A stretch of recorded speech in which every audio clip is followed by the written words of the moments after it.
البدع والأهواء، أهل البدع العقائدية وأهل البدع السياسية. نقول بيننا وبينكم السلف، بيننا وبينكم الكتب.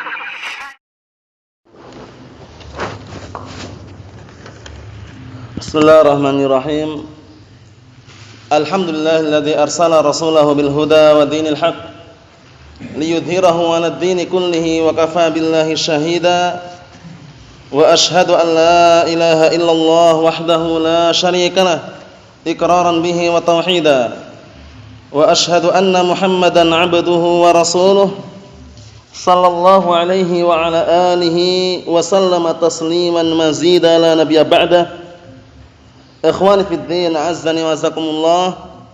Sebelum kita lanjutkan, kemarin sudah kami tuliskan sebuah faedah, yaitu yang disebutkan oleh Al-Imam Abdurrahman bin Nasir As-Sa'di rahmatullah alaih di dalam kitab beliau yang sangat bagus dan juga bermanfaat, yaitu Al-Qawaidul Fiqhiyah, kaidah-kaidah masalah fikih, yang mana kita di dalam mempelajari ilmu fikih ternyata ada kaidah-kaidah besar yang harus kita ketahui. Di dalam kaidah-kaidah ilmu fikih, para ulama menyimpulkan bahwasannya di sana ada 5 kaidah. Ada 5 kaidah besar yang insyaallah taala nanti ada keterkaitan dengan pembahasan kita di dalam At-Tafsir Al-Muyassar. 5 kaidah besar tersebut insyaallah taala kami sebutkan nanti ketika kita membacakan tafsirnya. Adapun cuplikan pantun atau puisi yang kita ambil kemarin adalah mengenai pentingnya ilmu. Bahwasanya ilmu sangat penting sekali. Dalam artian dengan adanya ilmu orang akan tumbuh yang namanya keyakinan. Dengan adanya kebodohan akan muncul yang namanya keraguan. Oleh karena itu para ulama menyebutkan bahwasanya al-ilmu bidayatul yakin. Kama anna al-jahla bidayatus syak. Al-ilmu bidayatul yakin, kama anna al-jahla bidayatus syak. Artinya ilmu itu permulaan daripada keyakinan. Orang yakin itu karena berilmu. Kemudian kebodohan itu adalah awal permulaan daripada apa? Keraguan. Orang ragu karena tidak berilmu. Karena bodoh, barakallahu fikum. Ini benar atau tidak ya? Ini pendapatnya kuat atau lemah ya? Itu karena dia bodoh, akhirnya apa? Bimbang, ragu. Paham ya? Na'am barakallahu fikum. Tapi kalau ada ilmu, maka dengan adanya ilmu akan hilang yang namanya keraguan dan akan hilang yang namanya kotoran-kotoran. Baik kotoran kesyirikan, kotoran kebid'ahan, kotoran-kotoran hizbiyah atau yang semisalnya akan hilang dengan adanya ilmu. Na'am barakallahu fikum. Al-Imam As-Sa'di rahmatullah alaih menyatakan dalam pantun atau puisi yang tercantum dalam kitab beliau Al-Qawaidul Fiqhiyah, i'lam hudita anna afdalal minan, gitu ya. Ilmun yuzilu syakka anka wad-daran. Ketahuilah, semoga engkau diberikan hidayah. Anna afdalal minan, bahwasanya sebaik-baik karunia adalah al-ilmu, adalah ilmu. Yang mana dengan ilmu tersebut yuzilu syakka anka wad-daran, akan bisa menghilangkan darimu asyak, keraguan, wad-daran, daran itu kotoran, baik kotoran kesyirikan, kotoran kebid'ahan, kotoran hizbiyah atau kotoran-kotoran pemikiran-pemikiran sesat akan hilang dengan adanya ilmu tersebut. Naam. Kemudian dengan adanya ilmu wa yakshiful haqqa lidil qulubi, orang yang memiliki mata hati, yang memiliki hati yang jernih, yang memiliki na'am barakallahu fikum akal yang bagus, itu akan apa? Yakshiful haqqa. Dengan adanya ilmu akan nampak kebenaran. Paham ya? Orang itu nampak kebenaran, oh ini benar karena ada ilmu. Coba kalau enggak ada ilmu, muncul fitnah, bingung, wah ini bagaimana ya, semua ngaku Ahlussunnah. Yang sana juga ngaku Ahlussunnah. Yang sana juga ngaku Ahlussunnah. Wah ini malah pakai spanduk salafiyun, yang ini pakai kaos salafi, macam-macam. Nah, terus bagaimana cara mengetahui kebenaran? Ilmu, barakallahu fikum. Nah, ilmu itu sumbernya apa? Al-Quran dan As-Sunnah. Bukan ilmu sihir, bukan ilmu filsafat, bukan ilmu perdukunan, bukan ilmu Al-Quran was Sunnah.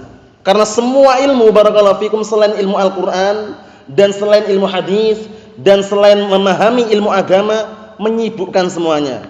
Nah, barakallahu fikum, sebagaimana sudah kita lewati pantun dan puisinya, qulul ulumi siwal qur'ani masyghalatun. Semua ilmu selain ilmu Al-Qur'an menyibukkan. Ilmu dunia jelas menyibukkan. Ilmu sihir apalagi? Ilmu filsafat tidak jauh beda juga. Paham ya? Siwal apa? Nah, barakallahu fikum, qulul ulumi siwal qur'ani masyghalatun. Semua ilmu selain ilmu Al-Qur'an menyibukkan. Illal haditsa wa illal fiqha fid dini, kecuali ilmu hadis dan ilmu memahami masalah agama. Itu ilmu yang tidak menyibukkan, ilmu yang membuat hati tenang. Nah, barakallahu fikum. Kemudian apa disebutkan setelahnya? Al-ilmu makana fihi qala haddatsana. Al-ilmu makana fihi qala haddatsana. Ilmu itu yang di dalamnya ada qala haddatsana. Haddatsana fulan, qala haddatsana alan. Maksudnya ilmu hadis. Paham ya? Qala Allah, qala Rasul. Allah Taala berfirman, Rasulullah bersabda, itulah ilmu. Wa masiwa dzaka waswasus syayatini. Adapun selain itu hanya bisikan-bisikan setan yang terkutuk, hati-hati. Ilmu sihir bisikan setan yang terkutuk. Ilmu filsafat bisikan-bisikan syaitan yang terkutuk juga, hati-hati. Karena ilmu filsafat itu biasanya membahas perkara-perkara yang tidak pernah dibahas oleh para salaf. Paham ya? Antum masalah makan saja, menggerakkan sendok itu pun dibahas. Sebenarnya menggerakkan itu antum atau buat siapa gitu loh. Itu dibahas. Nah, apakah gerakan asli atau apa bayangan saja yang bergerak? Semua dibahas. Yang jelas ilmu filsafat itu sebagaimana para ulama menyebutkan apa? La yashfi 'alilan wa la yarwi ghalilan. Naam, ilmu filsafat itu la yashfi 'alilan wa la yarwi ghalilan. Ilmu yang tidak bisa menyembuhkan orang sakit dan tidak bisa menghilangkan dahaga orang yang haus. Yang haus semakin haus, yang sakit tambah parah. Paham ya? Seperti itu, hati-hati. Ilmu filsafat. Kita yakin enggak bahwasannya bumi itu 7 lapis? Hah? Enggak yakin antum? Yakin enggak? Bumi itu 7 lapis, yakin enggak antum? Antum siapa namanya? Luqman, yakin enggak Luqman? Luqman yakin enggak? Bumi itu 7 lapis, yakin enggak antum? Yakin. Tapi enggak perlu dibahas kalau bumi 7 lapis kita bumi yang mana ya ini kira-kira? Di bawah kita ini masih ada bumi lagi, kemudian penduduknya kayak apa, itu enggak perlu dibahas. Itu ilmu filsafat namanya. Ilmu kalam. Paham ya? Ujung-ujungnya apa? Nam tawilud dail qalilun nail. Ekornya panjang sekali, hasilnya sedikit, wallahu alam itu tak. Paham ya? Itu ilmu kalam seperti itu. Jadi jangan sampai kita terjun dalam dunia ilmu kalam. Allahul musta'an. Naam. Kemudian barakallahu fikum hafizakumullah, yakshiful haqqa lidil qulubi wa yusilul 'abda ilal matlubi. Ilmu itu bisa menghantarkan seorang hamba kepada apa yang dia inginkan. Antum sekarang memakai celana cingkrang di atas mata kaki, itu karena adanya ilmu enggak? Adanya ilmu. Kalau enggak ada ilmu antum enggak akan ke arah sana. Masa sih? Karena adanya ilmu tadi. Ilmunya apa? Hadis. Rasulullah bersabda, "Ma asfala minal ka'baini minal izari fa finnar." Seluruh yang menjulur sampai di bawah mata kaki berupa izar, sarung, pakaian, celana atau yang semisalnya termasuk bagian dari api neraka. Ilmu bukan? Ilmu. Nah, wa yusilul 'abda ilal matlubi. Ilmu itu bisa menghantarkan seorang hamba kepada apa yang dia inginkan. Antum ingin memotong celana sampai di atas mata kaki karena ada ilmu. Paham ya? Antum sekarang beribadah, sholat tepat pada waktunya karena ada ilmunya. Paham maksudnya ya? Jadi ilmu itu menghantarkan seorang hamba kepada apa yang dia inginkan. Mafhum? Nah, sekarang antum mau memanjangkan jenggot misalkan karena ada ilmunya. Mafhum insyaallah ya? Jadi ilmu itu penting sekali, barakallahu fikum, ilmu penting sekali. Na'am, Allahul musta'an. Tafadhal yang sudah hafal kemarin.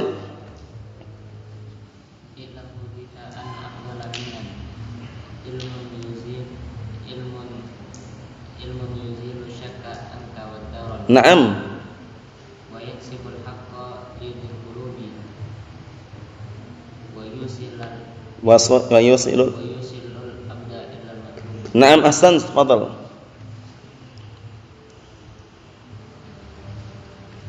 I'lam.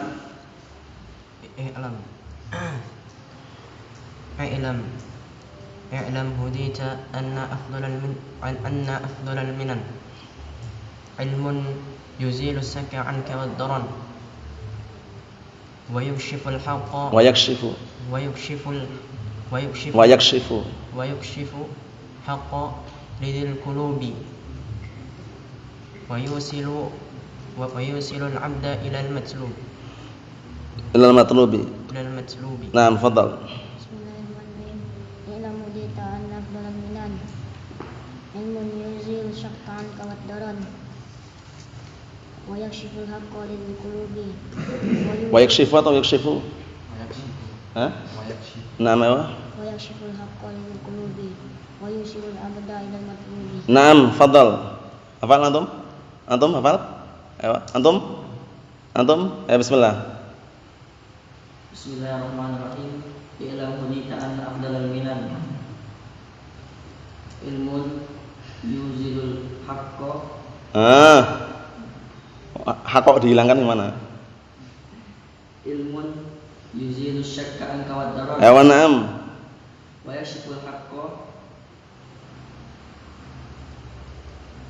yakshiful haqqa lil qulubi Ayo. wa yusilul abda ilal matlubi. Naam, tafadhal. Bismillahirrahmanirrahim. Illa qulita anna afdalal minan ilmun yuzilu syakra wa Angka wa darar wa yusif wayakshiful. yusifu haqqa lidil qulubi Ayo. wa yusilul abdal ilal matlubi. Ayo, naam. Fadhal. Antum hafal? Ayo, fadhal anta. I'lam hudina anna afdalal minan ilmun yuzilu syakka anka wad-daran wa yaksiful haqqa lil qulubi wa yusilul 'abda ila al-madlubi. Ayo. I'lam hudina anna afdalal minan ilmun yuzilu syakka anka wad-daran Ilmun yuzilu. wa yaksiful haqqa lil qulubi wa yusilul 'abda wal madlubi. Ilal matlubi. Ayo, na'am, barakallahu fikum. Fadhal. Fadhal ya. I'lam hunita anna afdalal minan Naam. wa yuzilu Langsung ke situ. ilmun Ayo.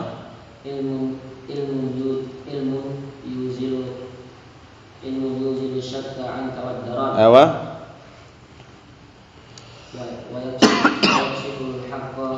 yakshiful haqqa lil qulubi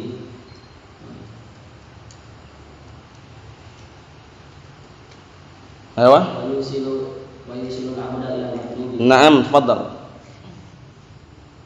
I'lam hudita anna afdalal Ayo, terus tanya hilangi. I'lam hudita anna afdalal minan ilmun yuzilu syakka anka wad-darar wa yakshiful haqqa Wayakshifu.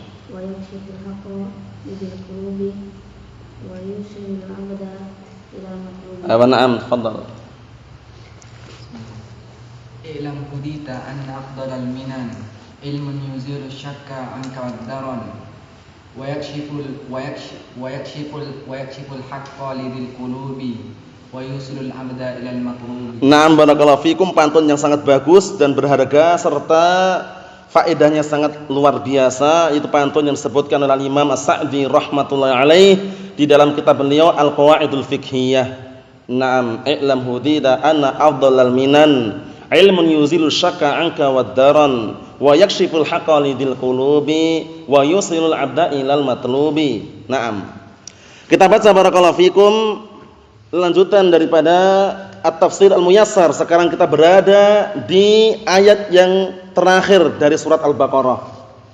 Ayat yang terakhir dari surat Al-Baqarah yaitu ayat yang ke-286 juz yang ketiga. Yang akan kita baca nanti menjelaskan tentang bahwasannya Allah Subhanahu wa taala tidak membebankan jiwa kecuali yang Dia mampu saja. Jadi kita semuanya di dalam beragama Islam ini tidak ada yang namanya takalluf. Nah, membebankan diri dengan suatu perkara yang tidak dibebankan oleh syariat. Paham ya? Kalau mampu bikin masjid ya bikin masjid, enggak mampu enggak usah minta-minta. Selesaikan urusan. Nah, mau bikin pondok tafadhol silakan kalau mampu, kalau enggak mampu ya enggak usah minta-minta. Namanya minta-minta itu termasuk membebankan diri di dalam barakallahu fikum beragama. Bahkan hukumnya haram kecuali yang dikecualikan dalam hadis Qabisah riwayat Muslim. Bisa dilihat sendiri di antaranya orang yang benar-benar terlilit hutang, tanggungan dibebankan kepadanya. Mungkin orang tuanya meninggal hutang yang sangat banyak sekali. Kemudian dia harus menanggung hutang tersebut. Itu diperbolehkan sampai dia bisa menunaikan apa yang diinginkan tadi itu. Yang kedua, orang yang tertimpa musibah bencana sehingga ludes hartanya habis semuanya. Ketika misalkan mungkin ada tsunami atau ada gempa bumi atau ada kebanjiran, hilang semua hartanya, boleh minta. Yang ketiga, orang yang tertimpa kefakiran yang sangat fakir, itu pun harus disaksikan 3 orang yang berilmu dan terpercaya, amanah. Paham ya? Si fulan fakir, si fulan fakir, si fulan fakir, baru bisa. Adapun leluasa, tidak ada darurat, tidak ada juga unsur-unsur 3 perkara ini, hati-hati. Minta-minta itu menghinakan diri. Paham ya? Kenapa? Karena al-yadul ulya khairun minal yadi as-sufla. Tangan di atas itu lebih baik daripada tangan di bawah. Jadi memberi itu lebih baik daripada minta-minta. Coba bayangkan orang itu minta-minta kepada muslimin, orang yang punya uang, kalau dia ngasih nanti minta lagi. Tahun depan ngadakan daurah minta lagi. Paham ya? Karena ini terbukti, barakallahu fikum, hati-hati. Nah, jadi kalau tidak punya dana, enggak punya uang, enggak usah minta-minta. Kita enggak diperintahkan bikin masjid, enggak diperintahkan bikin pondok, enggak ada perintah kayak itu, enggak ada. Paham ya? Yang diperintahkan bagaimana? Berdakwah sesuai dengan kemampuan kita. Mau berdakwah di mushola, di rumah, di tanah lapang, enggak masalah. Paham ya? Katanya kalau berdakwah itu harus bikin yayasan, Ustaz, siapa yang mengharuskan? Nah, tunjukkan satu saja, bikin pondok harus ada yayasannya. Ini ma'had walhamdulillah berdiri tanpa yayasan, selesai tanpa yayasan. Nah, tapi yang enggak ada surat resmi dari pemerintah. Yang penting sudah izin masyarakat setempat, selesai urusan. Paham ya? Bikin yayasan itu untuk apa tujuannya di antaranya? Dapat dana, proposal. Allahul musta'an, sallallahu alaihi afiyah. Kita lihat ayatnya, bagaimana Allah Ta'ala memberikan bimbingan kepada kita semuanya untuk tidak takalluf dalam agama ini. Karena nanti masuk dalam apa? Kategori qawaidul fiqhiyah al-kubra. Jadi nanti dalam masalah fikih itu adalah 5 kaidah kubra, 5 kaidah besar yang harus kita ketahui. Nah, kita lihat dulu. Qala Allah Ta'ala berfirman, la yukallifullahu nafsan illa wus'aha. Allah Subhanahu wa taala tidak membebani sebuah jiwa kecuali yang dia upayakan, yang dia mampu saja. Enggak ada Allah Subhanahu wa taala mewajibkan suatu perkara yang dia tidak mampu. Setiap perkara yang kira-kira dia tidak mampu mesti mendatangkan apa? Keringanan. Sebagaimana hadis yang sering kita dengar. Hadisnya siapa? Imran bin Husain. Nah, ketika Rasulullah mengajarkan salat, shalli qa'iman, fa illam tastati' fa qa'idan, fa illam tastati' fa 'ala janbin. Salatlah kamu dengan berdiri. Jika tidak mampu dengan duduk. Jika tidak mampu dengan berbaring, bayangkan. Menunjukkan bahwasanya apa? Al-masyaqqah tajlibut taysir, ini kaidahnya. Al-masyaqqah tajlibut taysir. Ini kaidah yang pertama ya. Jadi dalam masalah qawaidul fiqhiyah nanti kalau antum suatu ketika ada waktu mempelajarinya, kembali ke 5 kaidah kubra ini. Dalam masalah fikih kembali ke 5 kaidah al-kubra, kaidah yang besar. Pertama, al-masyaqqah tajlibut taysir.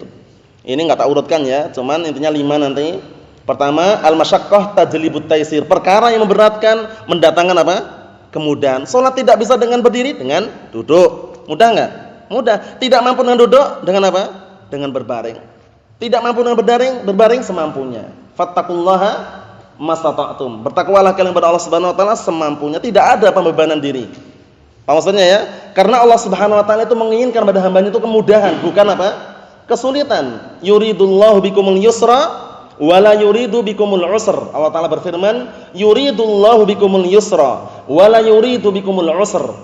Allah Subhanahu wa taala menginginkan pada kalian kemudahan dan tidak menginginkan pada kalian apa? Kesusahan. Inna ma'al usri yusra. Sesungguhnya bersama kesusahan ada kemudahan.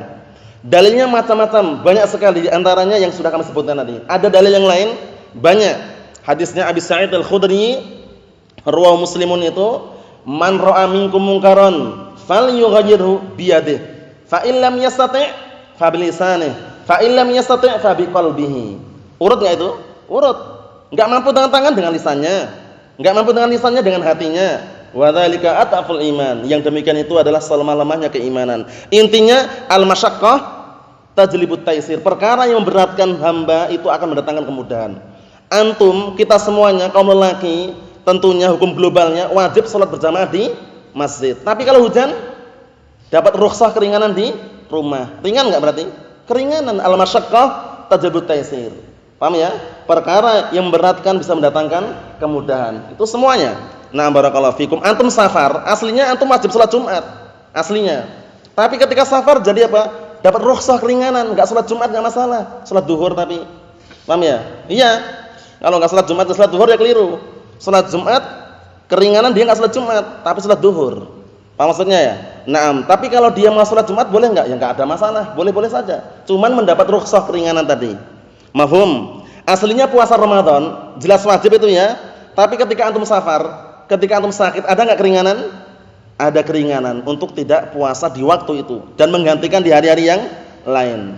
Mafhum ya? Itu semuanya masuk dalam kaidah kubra tadi. Pertama tadi apa? Al-masyaqqah tajlibut taisir. Perkara yang memberatkan pasti akan mendatangkan kemudahan. Yang kedua, al-umur bimaqasidiha. Semua perkara tergantung dengan niat dan tujuannya. Ini kunci ini ya. Semua perkara tergantung niat dan tujuannya. Nah, barakallahu fikum. Antum berjalan kaki, hukumnya apa? Mubah, boleh-boleh saja. Tapi antum jalan kaki ke masjid, paham ya? Nah, enggak pakai sandal karena tujuannya untuk mencuri sandal. Paham ya? Jalan kakinya awalnya boleh-boleh saja, tapi karena tujuannya untuk mencuri sandal, jadi apa hukumnya? Haram, tergantung niat dan tujuan. Satu contohnya. Contoh kedua, barakallahu fikum hafizakumullah. Antum bawa ayam masih hidup itu ya, antum bawa ayam masih hidup. Nah, hukumnya apa aslinya? Mubah, boleh-boleh aja. Tapi ternyata bawa ayam masih hidup tadi dibawa keliling keliling kemana gitu, kemudian disembelih, dipersembahkan untuk kuburan misalkan. Jadi hukumnya jadi haram karena tergantung niat dan tujuannya. Paham belum? Nah, antum sengaja tidur dari pagi sampai siang sholat duhur, naam, sholat duhur tidur lagi. Nah, misalkan ya tidur lagi. Kemudian sampai sore, sholat asar persiapan dia. Ternyata apa? Biar tidak ngantuk nanti malam untuk mencuri. Paham ya? Jadi hukumnya haram juga di situ karena niat dan tujuannya tadi. Paham maksudnya ya? Ini kaidah penting ini dalam fikih disebutkan ini. Nam al-umur bimaqasidiha. Semua perkara tergantung dengan niat dan tujuannya. Naam. Kaidah yang ketiga, la darara wala dirar. Kaidah yang ketiga, la darara wala dirar. Naam, tidak boleh membahayakan diri sendiri dan tidak boleh membahayakan orang lain. Apa maksudnya ya? Jadi membahayakan diri sendiri enggak boleh, membahayakan orang lain juga tidak diperbolehkan. Karena seorang muslim sejati itu adalah seorang muslim yang kaum muslimin selamat dari kejahatan lisan dan tangannya. Al-muslimu man salimal muslimuna min lisanihi wa yadihi. Seorang muslim sejati adalah yang kaum muslimin itu selamat dari kejahatan lisan dan tangannya. Jadi kaidah yang ketiga tahu tadi ya, la darara wala dirar. Jangan membahayakan orang lain dan jangan membahayakan diri sendiri. Nah, antum karena bisnisnya bangkrut, akhirnya dia solusinya tidak tahu. Seharusnya kan yang namanya bisnis, usaha bangkrut itu kan takdir Allah ya. Seharusnya dia menyandarkan takdir Allah, semoga kedepannya lebih bagus lagi. Dia langsung ambil budrek campur madu. Nah, ini mencoba ini maksudnya mencoba ya.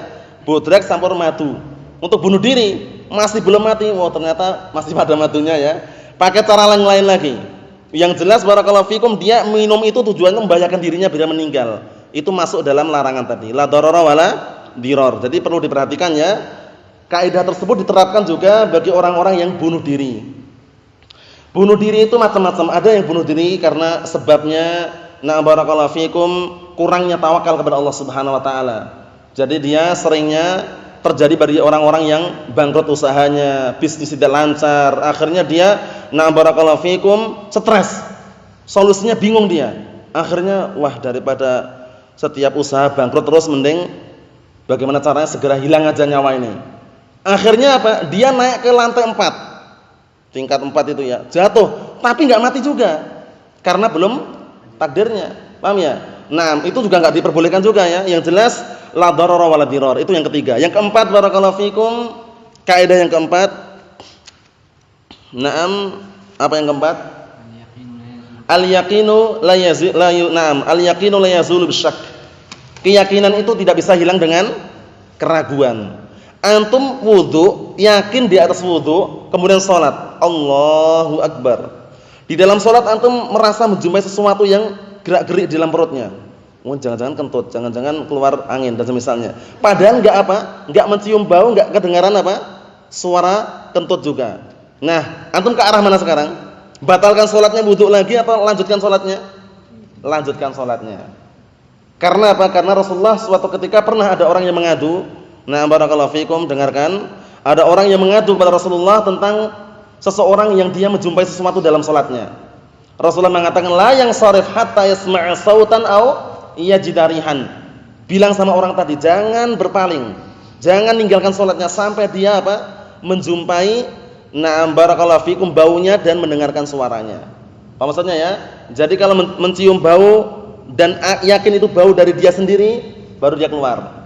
Paham ya? Maksudnya ini dalam masalah fikih barakallahu fikum, kalau cuma sekedar bisikan-bisikan jangan diikuti karena itu bisikan setan. Paham ya? Tapi kalau antum yakin bahasanya keluar benar-benar keluar, walaupun enggak kedengaran suaranya tapi baunya muncul dan tahu itu sumbernya dari diri antum, berarti batal. Paham ya? Tapi kalau muncul dari sebelah ya lain lagi urusannya. Paham ya? Yang jelas ini kaidah yang penting yang perlu diperhatikan, al-yaqinu la yazul bisyak, keyakinan tidak bisa hilang dengan keraguan. Antum sekarang dari rumah wudu, sampai masjid lupa, wah tadi sudah wudu atau belum ya? Kembali ke hukum asal sudah wudu. Karena dari rumah sudah wudu. Paham ya? Antum dari rumah belum wudu. Dari rumah belum wudu. Sampai ke masjid bingung, wah sudah wudu atau belum ya? Kembali ke hukum asal, belum wudu, berarti wudu dulu. Paham ya? Mudah enggak aslinya? Mudah. Yang kelima, al-'adah muhakkamah. Adat istiadat atau tradisi yang sudah jadikan hukum. Inilah 5 kaidah kubra ini sering muncul dalam fikih ya, karena ada keterkaitan dengan ayat ini, jadi kami sebutkan secara total sekalian 5 kaidah kubra. Biar suatu ketika ada pertanyaan itu ada jawabannya gitu ya. Nah, barakallahu fikum, 5 kaidah fikih kubra tadi. Yang kelima apa tadi? Al-'adah muhakkamah. Adat istiadat atau tradisi yang sudah menjadikan hukum. Antum sekarang ngambil cangkul tetangga antum haram enggak tanpa izin? Haram. Kita hidup bertetanggaan, ada cangkul depan rumahnya kita ambil. Kita ambil untuk pinjam aja.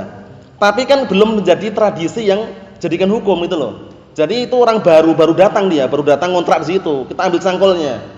Paham ya? Kira-kira bagaimana? Dia akan marah, mungkin dikirain dicuri, tapi kalau sudah jadi tradisi, maksudnya kalau mau pinjam cangkul ambil aja, enggak usah ngomong, santai aja itu kan. Ya anggap aja cangkul sendiri aja lah gitu.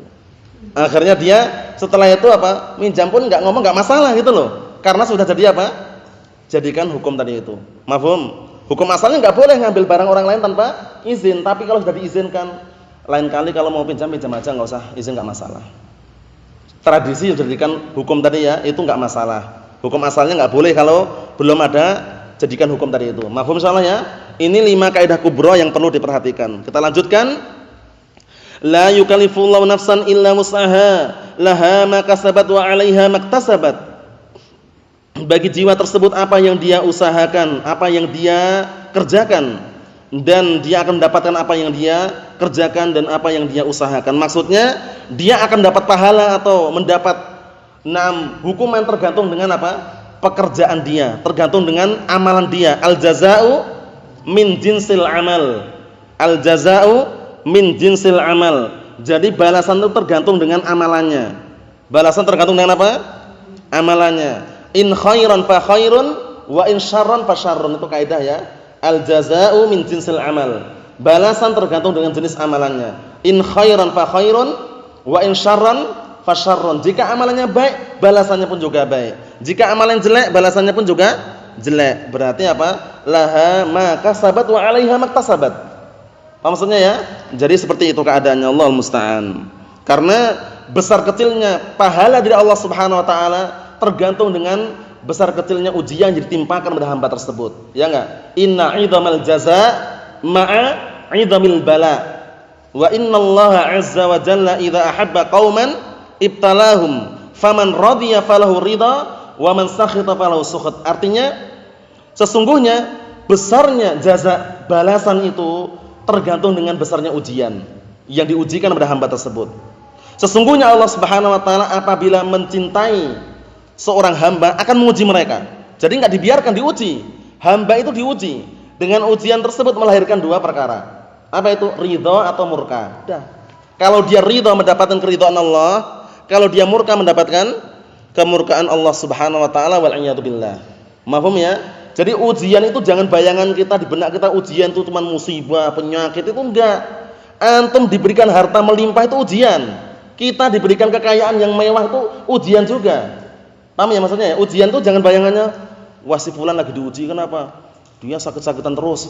Nah, kalau anak ini alhamdulillah kaya. Alhamdulillah uang banyak. Jadi enggak sakit-sakitan. Padahal dia itu nggak merasa, itu ujian juga. Jadi ujian itu ada dua bentuk, yang ingat-ingat ya. Ujian itu ada dua bentuk. Ada yang berbentuk apa? Rezeki dan kekayaan. Ada yang berbentuk ujian yang berupa penyakit, cobaan, musibah dan yang semisalnya. Terus menghadapinya bagaimana? Yang berupa kekayaan dan pemberian harta yang melimpah, dia apa ujiannya untuk menghadapinya? Bersyukur. Paham ya? Adapun yang diuji dengan musibah, bala, petaka, bencana, apa untuk menghadapinya? Sabar. Paham maksudnya ya? Oleh karena itu para ulama berbeda pendapat mengenai al-ghaniyu asy-syakir dengan al-faqirus sabir.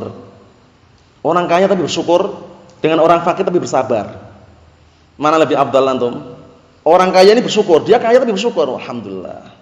Yang fakir ini sabar dia fakir tapi sabar. Mana yang lebih afdal? Sama-sama punya keafdalan. Ya, ana pertanyaan mana yang lebih afdal? Sama-sama punya keafdalan benar. Sama-sama punya keutamaan itu benar, enggak ada perselisihannya. Cuman mana yang lebih afdal?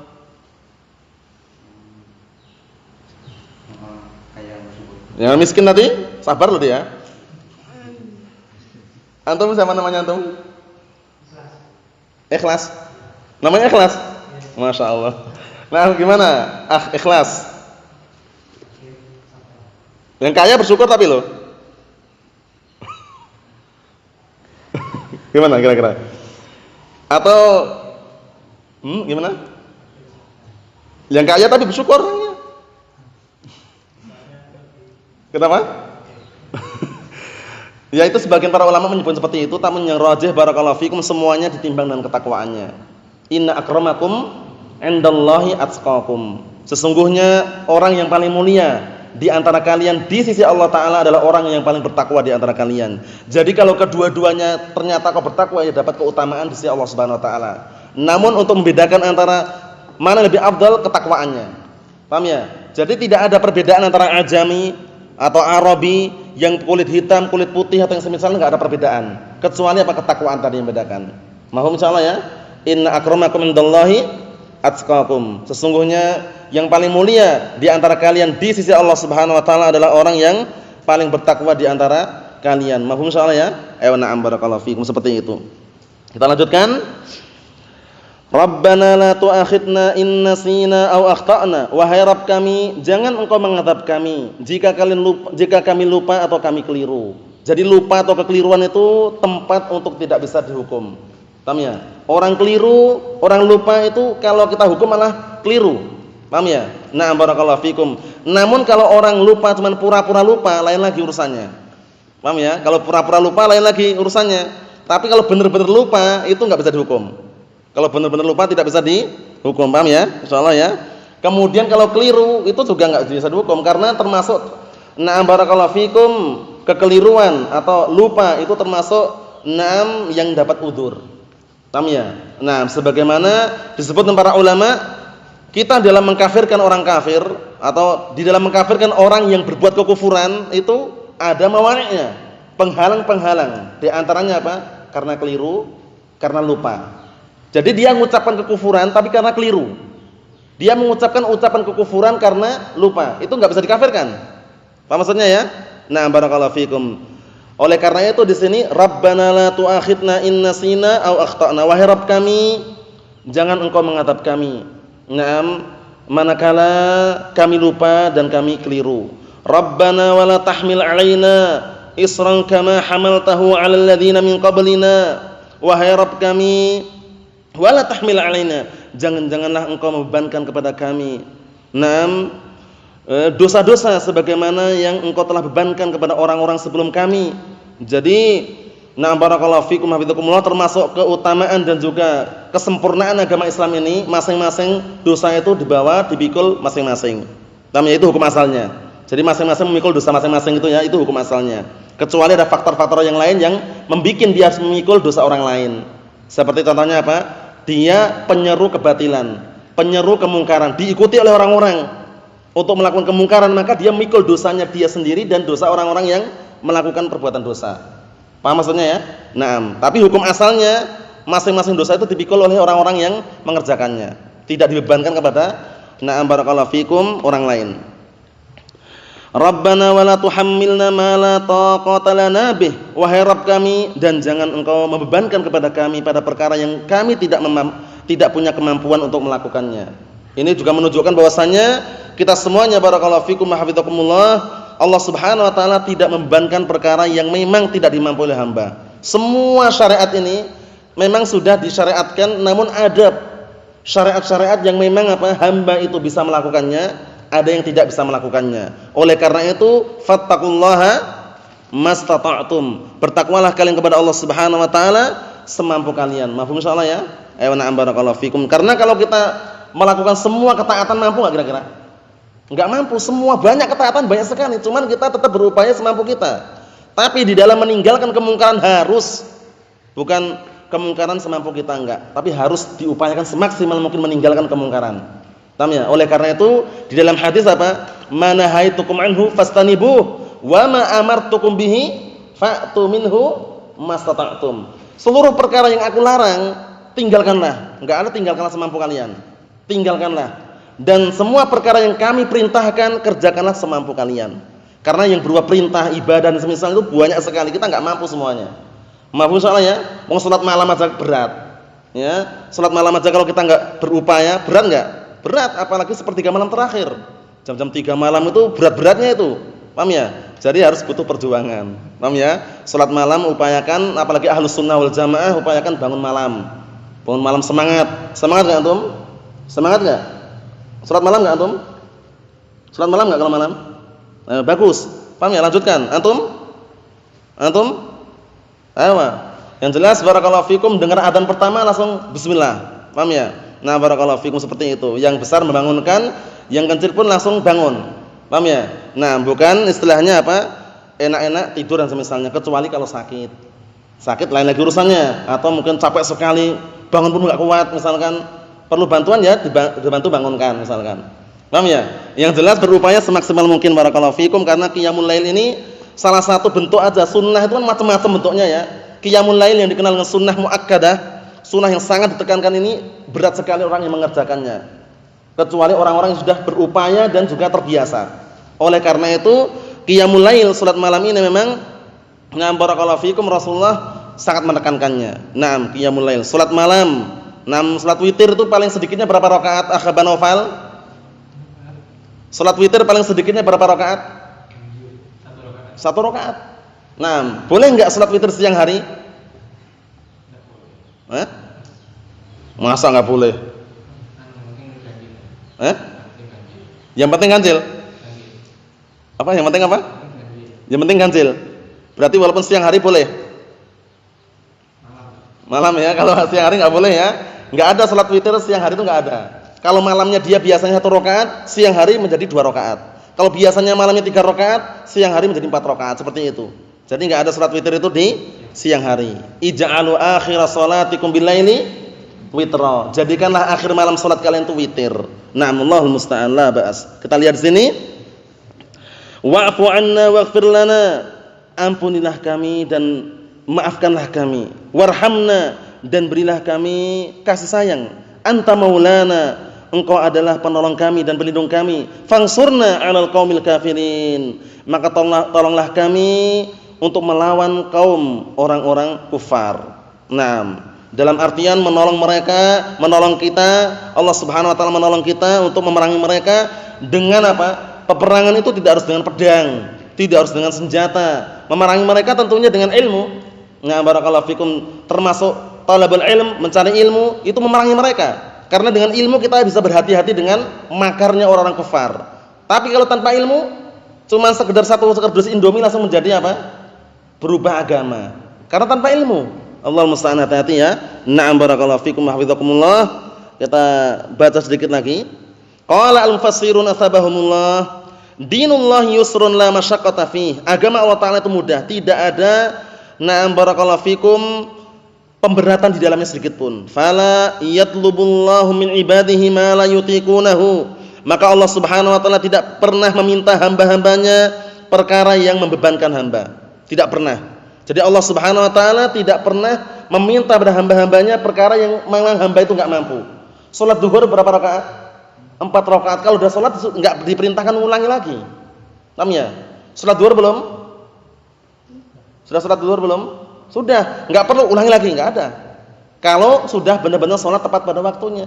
Cuman pengulangan diperintahkan untuk ulang itu kalau salatnya belum tepat pada waktunya. Salat duhur jam 10 pagi misalkan. Suruh ngulangi karena belum terwujudkan apa? Syariat tadi itu. Tapi kalau sudah melaksanakan salat duhur ya udah. Seperti itu. Jadi Allah Subhanahu wa taala tidak membebankan hamba-hambanya pada perkara yang mereka tidak mampu. Faman fa'ala khairan nala khairan, maka barang siapa yang mengerjakan kebaikan dia akan mendapatkan kebaikan. Wa man fa'ala syarran nala syarran, dan barang siapa yang mengerjakan kejelekan dia akan mendapatkan kejelekan. Al jazaa'u min jinsil amal. Balasan itu tergantung dengan jenis amalannya. Dihafal nanti ya. Naam. Jadi balasan tergantung dengan jenis amalannya. Rabbana la tu'aqibna in nasina syai'an mimma aftaratahu alaina. Wahai Rabb kami, jangan engkau memberikan hukuman kepada kami jika kami lupa terhadap sesuatu perkara yang engkau wajibkan terhadap kami. Au akhtana fi fi'li syai'in nahaitana an fi'lihi, atau kami keliru mengerjakan sesuatu yang engkau melarangnya untuk mengerjakannya. Rabbana wala tukallifna minal a'mal asyaqah ma kallaftahu man qablana minal usati uqubatan lahum. Wahai Rabb kami, jangan engkau membebankan kepada kami amalan-amalan yang berat sebagaimana engkau bebankan kepada orang-orang sebelum kami. Jadi na'am barakallahu fikum, Rabbana wala tahmil alaina isran kama hamaltahu 'alal ladzina min qablina. Itu maksudnya wahai Rabb kami, jangan engkau membebankan kepada kami amalan-amalan yang berat sebagaimana engkau bebankan kepada orang-orang sebelum kami. Paham maksudnya ya? Seperti itu. Naam. Oleh karena itu Rasulullah ketika Isra Mi'raj, dulunya sebelum meminta keringanan dalam sehari semalam 5 kali salat, ya kan? Berapa kali awalnya?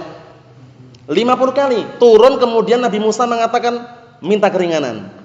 Paham ya? Sampai akhirnya hampir-hampir Nabi kita Muhammad SAW merasa malu. Namun diberikan keringanan sampai apa? Sampai dalam sehari semalam 5 kali salat. Itu pun apa? 5 kali salat sebanding dengan 50 kali salat tadi itu. Apa maksudnya ya? Jadi benar-benar diberikan keringanan oleh Allah Subhanahu wa taala. Itu pun sudah ringan, tapi banyak orang yang tidak salat. Allahul musta'an. Kita lihat di sini.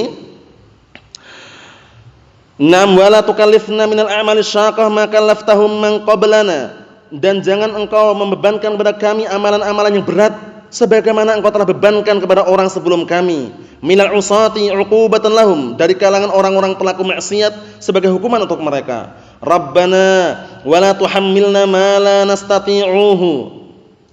Wahai Rabb kami, jangan engkau membebankan kepada kami perkara-perkara yang kami tidak mampu mengerjakannya. Minat takalif wal masaib, berupa pembebanan dan musibah-musibah. Wamhu dzunubana, dan hapuslah dosa-dosa kami. Wastur uyubana, dan tutupilah cacat-cacat dan aib-aib kami. Wa ahsin ilaina, dan berbuat baiklah kepada kami. Anta maliku umurina, engkau adalah pemilik perkara kami. Mudabbiruhu, dan juga pengatur perkara kami. Fangsurna ala man jahadu dinak wa ankaru wihdaniyatak. Tolonglah kami untuk memerangi orang-orang yang mengingkari agamamu dan orang-orang yang menentang terhadap keesaanmu. Wa kadzdzabu nabiyyaka Muhammadan sallallahu alaihi wasallam, dan orang-orang yang mendustakan nabimu yaitu Muhammad sallallahu alaihi wasallam.